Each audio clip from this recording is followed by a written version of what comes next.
Hello everybody, Ben Woodruff here with another falconry video. Today we are going to be talking about peregrine falcons, and we're going to be celebrating a very special day today, August 20th. That's why I'm posting this video specifically on this day. It's a very special day, and one that I think as we move forward, a lot of people aren't aware of why it's important and why it's special to falconry, captive breeding, the peregrine falcon, and conservation in general. So in this video, I'm going to be talking about why we're celebrating peregrines today on August 20th, and I'm also going to be talking about and some of the history as to why. And then at the end, I'm going to take a very different spin and bring up some points that we should still be conscientious about. So the peregrine falcon, if you know me, if you follow my videos, you're aware that the lanner falcon is my favorite falcon because of its natural history and its ancient cultural history, particularly to the ancient Egyptians. I just love lanner falcons. But the peregrine falcon, that's the one that has a soft spot in my heart. The whole reason I am a falconer is because of the peregrine falcon. That is the species that captivated my imagination and pulled me in when I was 9 years old and got me into this, to the art of falconry. And one of the parts of that process was reading the fictional novel, My Side of the Mountain, written by Jean Craighead George. If you haven't read it, go out and read it. It's an easy read. It's fiction, but it's a lot of fun. And where the boy has a falcon, he trains a peregrine falcon named Frightful. Many of your older falconers, and probably some of the newer ones too, will attribute the reason they got into falconry because of that novel. And it's a big part of the reason why I did as well. But I grew up in the 1900s, okay? And I grew up with the peregrine falcon being called an endangered species. Now, peregrine falcons, the word peregrine means wanderer or traveler because they live almost everywhere in the world. They have a long, rich history in falconry, and the reason I love them so much is, in my opinion, they are the pinnacle falcon to hunt with. Of all the falcon species, especially with traditional large falcon hunting styles, if you said, Ben, you get one falcon, what species are you picking? Without any other information, I'd be like, bam, peregrine. Because they are so intelligent, so comparatively loyal, they understand more easily what we're trying to accomplish as a falconer. They just seem to somehow get it. They strike hard. They are generally considered to be the fastest animal on the planet. You'll hear different numbers of the speed, but regardless, in a dive, they can travel several hundred miles an hour, which squarely makes them the fastest animal on the planet. But one of the big thing that I was always told growing up, the peregrine falcon is an endangered species. And in Utah, we have an old historic hotel downtown. It was called the Hotel Utah. And we had a pair of peregrine falcons nesting on that building in the middle of a city, of our capital city here in Utah. And I would sit and watch them, and with binoculars, and watch the parents bringing food to the young. And it was just amazing. Getting into falconry, though, the idea of a peregrine was kind of that they were these distant things that you probably would never be able to fly. So here's kind of the background that you need to understand. There's a chemical, a pesticide, that is called DDT. It was invented, surprisingly, in 1874 by an Austrian chemist. But by the 1940s, it had gained a lot of popularity in use to try to curtail insect-borne diseases, things like malaria, things like typhus. And so it gained a lot of popularity and use by governments for that reason. But by then going into the 1940s and the 1950s, it suddenly began being used widely as a pesticide on crops. You have these farmlands, these huge farms, and just in mass, you had crop dusting, crop sprayers. This was going on. And it seemed to be a miracle chemical. The reason is it seemed to have no harmful effects on humans or plants, only on the insects. And if you go online, you can even find videos. It's ridiculous now to look back at it, where to show how safe DDT is, they'd have swimming pools of children playing and frolicking, and they have these people come in with this spray, spraying DDT on the kids in the swimming pool. Like, see, it doesn't even bug them. And it's like, oh my goodness, wow, times have changed. But it seemed to be okay.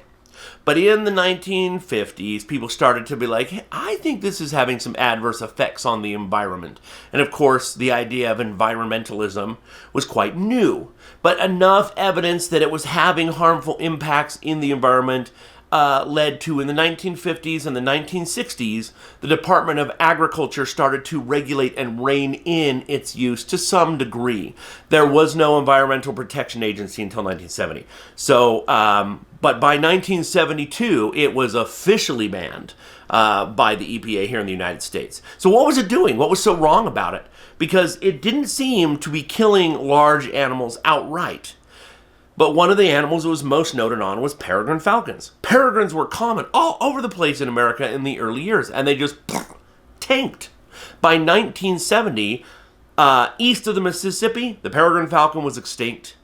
And west of the Mississippi, in the western United States, there were only 39 pairs known that were breeding. And what happened was the research that started to be done, spearheaded by Tom Cade at Cornell University, showed, it's not outright killing peregrines, but what happens is the bugs are eating the pesticide, little birds are eating the bugs, falcons are eating the birds, and by ingesting the bird that they kill, they are getting some of that pesticide in them, but it doesn't leave their body. It builds and builds and builds and builds, kind of like lead poisoning. Similar idea in one sense anyways. And it didn't kill the peregrines, but it impacted a lot of their physiology. It impacted how their body would handle things, including how it would build and construct an egg. So a mother's body, as it's making an egg, the way it deposits calcium, there's a structure, a way that it's supposed to happen, and it was not happening correctly. The eggshells were too thin. They were calcium deficient. And so what you ended up with is mom would lay a clutch of, 3 eggs, 4 eggs, and then she'd go to sit on them to incubate them, and she'd crush her own eggs. Or the eggs themselves had so much DDT in them that the development of the embryonic peregrine chick did not happen properly. You end up with eggs that just don't hatch. Stillborn babies, basically, right? Only in an egg form. And this was happening year after year after year after year. And so in a world of survival of the fittest survive. The less fit don't, but that's okay because everybody's having offspring to replace those gaps where there are open available resources to be had out in nature. Wasn't happening. And so peregrines, almost gone. Same thing was happening with bald eagles. You had DDT on the crops, goes in the water, goes in the river systems, goes in the lakes. Fish are swimming in it. Fish now have DDT in them. Build up. Bald eagles eat the fish. Now the bald eagles have DDT. So the same thing was happening to bald eagle eggs. And of course many other species, but I spotlight these two specifically. This was happening. And it was noticed. And it was slowly but surely being addressed. Even after DDT was eliminated in 1970, they found out it doesn't break down properly. It stays in the ecosystem for decades. So it's still going through predators. Yeah, there's no new DDT, but it's still out there in the waterways and the crops and in the bodies of these peregrines. And this is very important from an ecology point of view. We have what we call indicator species. There's certain animals, usually they're at the top of the food chain or in the waterways. So frogs are a good example. If you have frogs that are always in an area and they disappear, this is a canary in a mine kind of situation. Something's going on here. Same thing. If your top predators disappear, bald eagles, peregrine falcons, if they're gone, something's up. We need to look and find out what's going on here. And fortunately, brilliant scientists and falconers and birders of all kinds noticed. They watched. And that may seem old hat to us now, 2021, but back then, this is very cutting edge to understand this and to try to make the general public even care. So Tom Cade is like, at Cornell University, is like, we got to do something about this.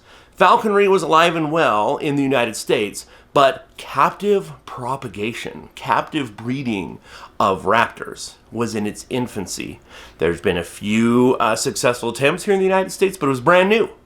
But that was the way to go. Falconers had in their possession peregrine falcons that, sure, they flew and hunted in the wild, but they weren't daily eating wild birds that had DDT in them. So what you had is a population in captivity of falconers, of these pure, safe, breedable peregrines. So Tom Cade reached out to the falconers of the United States and said, look, hey, here's the situation.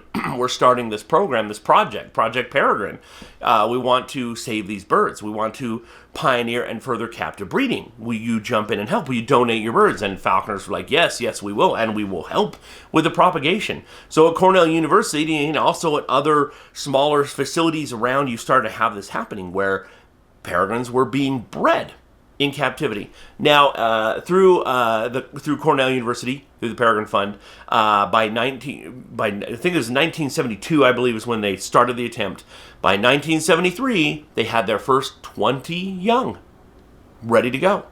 And by 1974, they had their first releases, which is really awesome. This is incredible. It worked. They had to pioneer all kinds of crazy things. Like they had to pioneer double clutching.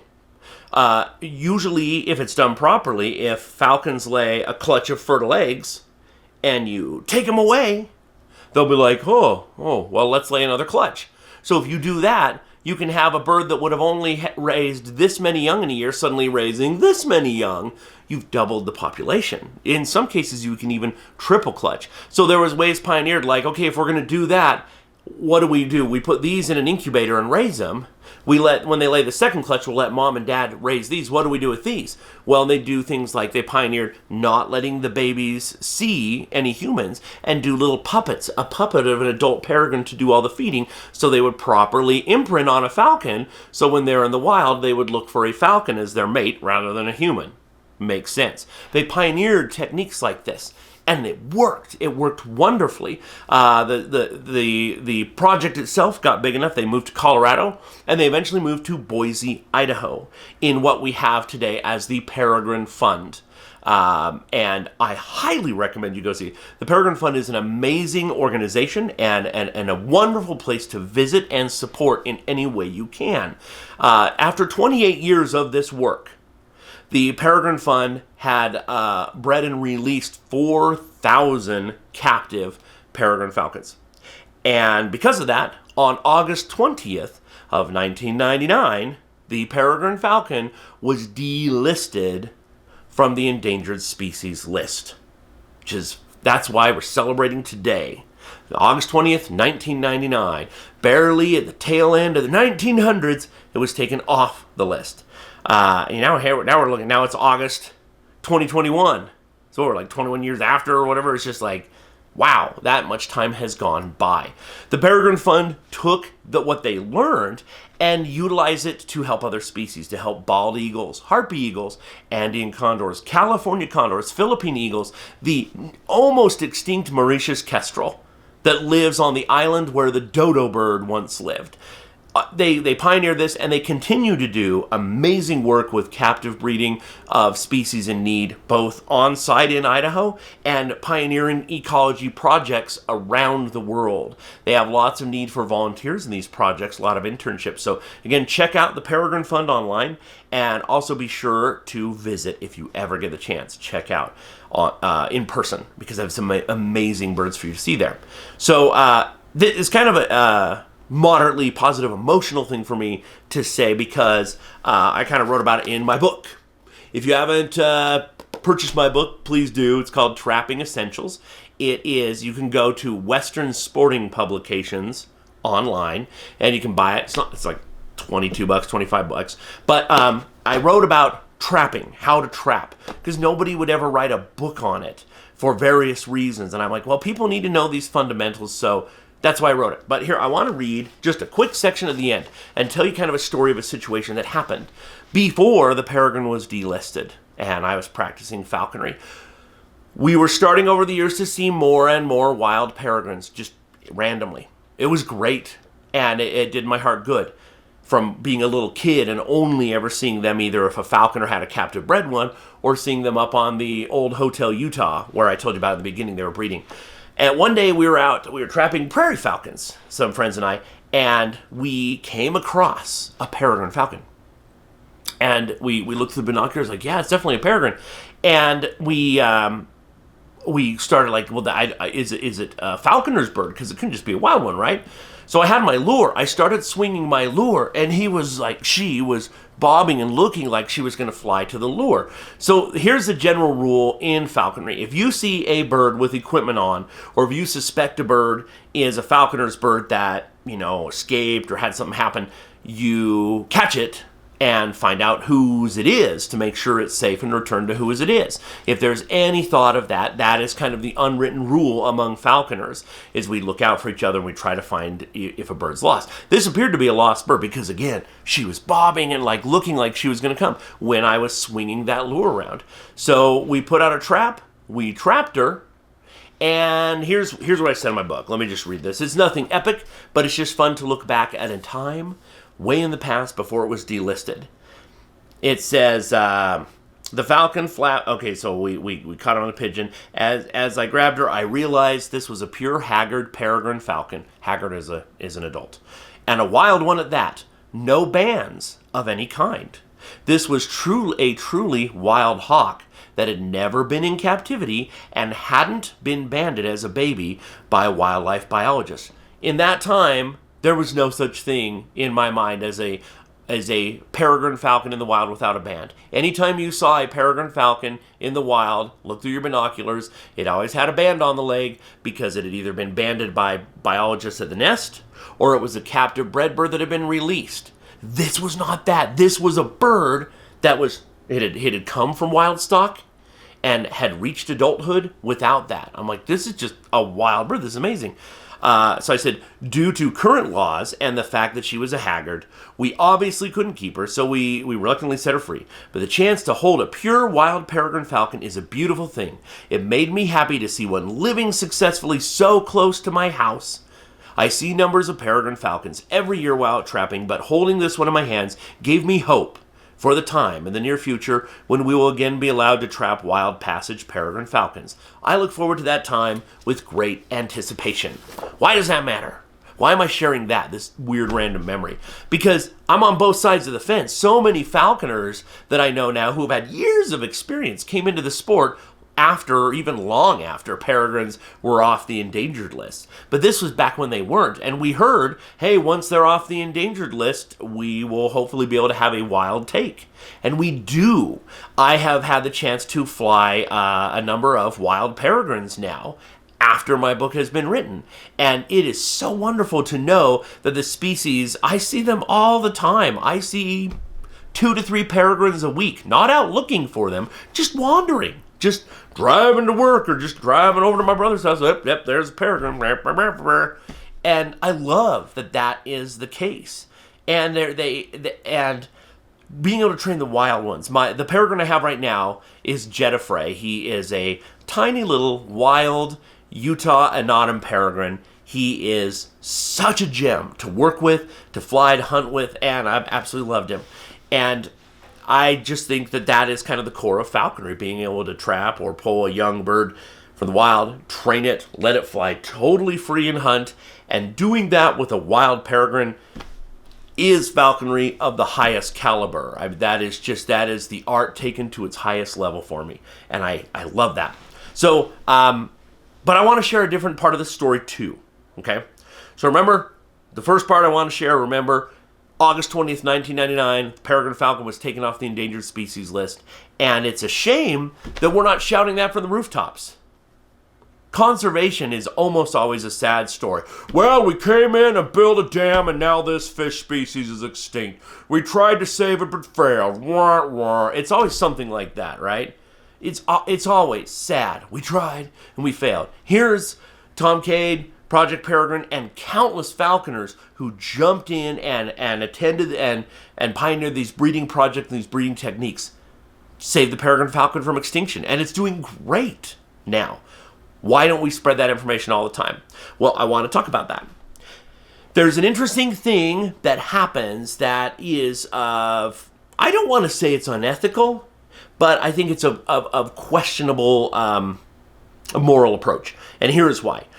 I think that if there are human-related causes, especially, I mean, I think we should look out for animal species. By the way, I got to admit, in some ways we're like, we need to save the world. We can't even look after ourselves on the one hand, right? I mean, humans are humans, nature's nature, things happen. Like, in some ways, it's so arrogant of us to say, save the world, it's Earth Day. But I am still very much a conservation-minded individual, and I fully support projects and programs to try to help these species that are in need, especially if it's a human-caused issue. Now, it's kind of funny about this because I mentioned this in other videos before. Nature tries to find a way to survive. And the Peregrine Falcon is a great example of that, right? They're bird hunters that want to nest near cliffs. We come in and build our giant cities that are filled with pigeons, and they're like, oh, okay, well, I'll nest in a city. I'll nest on a skyscraper. That is their way of trying to, it's a man-made cliff, and here's these non-native pigeons that are here. I'll hunt them. Cool. That is nature trying to find a way to adapt and survive. We don't have a problem with that, but it's interesting. When peregrine numbers tanked, and they started to sometimes interbreed with their closely related falcon neighbor, the prairie falcon. That's extinction insurance. They're like, well, I can't find a mate because our numbers are so low. Here's a closely related species. I'll hybridize, then I'm still passing on my DNA. And we maybe cause that problem to arise. Hybridization does happen anyways. It's rare, but it does. But we cause that to come into existence because of DDT. But still, it's interesting that we're like, nature must never change at all. And so there are many instances where the government came in and would like destroy the young of those pairs. In some instances, and a little more ethical, they would take the young and like, okay, we're going to give them to zoos or whatever to have, because we don't want these hybrids breeding in the wild. But it's interesting. Gyr falcons and saker falcons regularly hybridize in the wild and produce fertile young. So they do that too, or they're ready to cross over. That's not my point. My point, what I want to talk about is how do we get people to care about conservation? And this is where I'm talking a little bit about ethics. I'm going to say something. Hear me out. The peregrine falcon was never, ever in danger of extinction. What? What are you talking about? You just made this whole video saying we saved them from extinction. Hold on, hear me out. Think about this thing. What does endangered mean? Endangered species means this species, peregrine falcon, Falco peregrinus, is in danger of what? Of ceasing to exist. It will no longer exist. It will go extinct. Extinction. It's nowhere to be found on the planet. It's gone. That was never the case. Why can I say that? Because the peregrine falcon is a worldwide species. There's peregrines all over the world. Yeah, we had 3 subspecies in the United States. The eastern peregrine, which is a subspecies that is considered basically to be extinct. Here in the West, we have the anatoms, the red-chested, thin-barred anatoms that we have that are just such a joy to fly. In the Pacific Northwest, here in North America, we have the Peale's peregrine, much darker, largest peregrine subspecies, but all over the world. There's peregrines everywhere. In South America, there's the Cassini peregrines. Sometimes they have a coloration called a pallid Cassini, where they have kind of a whitish head and are super pale. Beautiful birds. There's old world species, subspecies of all kinds, like the black Shaheen peregrine that has like a pink chest and a black back. The red-naped Shaheen peregrine, which is a peregrine that is so red and cream colored and pale that it almost looks like a lanner falcon, and it's kind of filling some of those same roles. Almost every landmass, almost every continent and island, almost all of them have peregrines. I know New Zealand, Antarctica don't, but most others have peregrines at least passing through. There are more subspecies of peregrine than any other species of falcon. You know, most falcons will have 1, 2, 3 subspecies. Peregrines have a bajillion. So, as a worldwide species, the species itself was never endangered of being extinct. But it is true that the local peregrines here in the United States and in Canada, they were. Those subspecies and those populations, they absolutely were in danger of extinction. But in the interest of linguistic purity, if we're being very true to our definition, the endangered species of the peregrine was never an endangered species. But a country will classify it as endangered. Now, let me tell you how this trick still works with other species. We do this all the time as a way to generate the need for helping a species or for protecting a region. So here's an example. There in Florida, there's the swamps of Florida that were called the swamps and the bayous of Florida. And then it's like, well, we need to protect these in the wildlife here. So it's not a swamp, it's a marsh. And then it's not a marsh, it's a wetland. And it's not a wetland, it's the Everglades. Are they Everglades? Yes, but that sounds way more worthy of protection than we got to protect the swamps of Florida. No, we have to protect the Everglades. Well, how do we make that matter? Well, what's a species there? Well, there's a species of raptor called a snail kite. Kites are, there's kites all over the world. We don't have many kite species in the United States, but there are many species of kite, large and small. The snail kite basically exclusively eats apple snails, catches them in the water, has this hook beak, pulls them out, eats them. Snail kites in Latin America are everywhere, in mass. They'll even nest in colonies. Couldn't be further from an endangered species. They are not a species that really truly occurs in the United States, but they just barely tip of their range, barely bumps up into southern Florida. Barely. But really it's a Latin American species. So that population is very vulnerable and is in danger of extinction. But the snail kite is not an endangered species. Also, the snail kite does not inspire your desire. It doesn't inspire the heart and the imagination. So they changed the name in the United States to the Everglades kite. We must protect the endangered Everglades kite. It's an endangered species. Therefore, we must protect the Everglades. So it's not an endangered species, but that population is, and they gave it a new common name, Everglades kite, to inspire people to a good cause. So again, it's a little bit of question of ethics, but again, it's for a worthy cause. And of course, same thing with common names. You mess them around, like the California condor, which I love. Absolutely love California condors. If you ever see one fly, it'll move you to tears, especially if they're low. We have a lot of falconers in the United States. Some who even watch this channel who have been instrumental in helping save California condors. They are true condors, but all the old books call them the California vulture.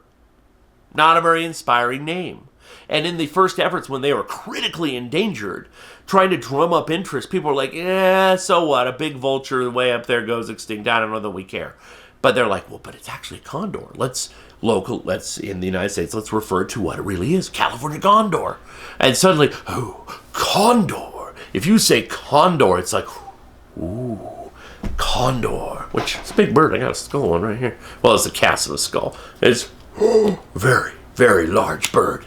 Okay? Amazing bird. And you compare that, by the way, to a bald eagle, it's like, very different. They're enormous. They're inspiring. They're worthy of protection. They're damaged because of the lead poisoning and the persecution we've inflicted on them. So yeah, we should try to save them. They're still not saved. But yeah, I'm trying to point out the fact that changing a common name from California vulture to California condor, or snail kite to Everglades kite, that kind of thing can motivate people for good causes for conservation. And peregrines are off the endangered species list here in the United States, as well they should be. And we should applaud the hard work and heroic efforts of everyone involved who helped bring that about. And I believe the reason we don't shout that from the rooftops is, again, because if there's still this public misinformation, peregrines are endangered, that they're endangered, people are more likely to care about the conservation of wildlife. But I don't think that's right. I think in this instance, we should celebrate August 20th, 1999 for what it is, a day where the hard work and sacrifice of so many people brought about this glorious day of declaring the peregrine falcon off the endangered species list. I know this video was a bit long-winded. I hope you still enjoyed it. It's some good back history to understand about this truly amazing species. And let me know if you have any questions about peregrines or falconry down in the comments below. If you haven't yet, please hit subscribe. It helps me build this channel up, trying to get it going and share as much information as I can out there. And as always, happy hawking.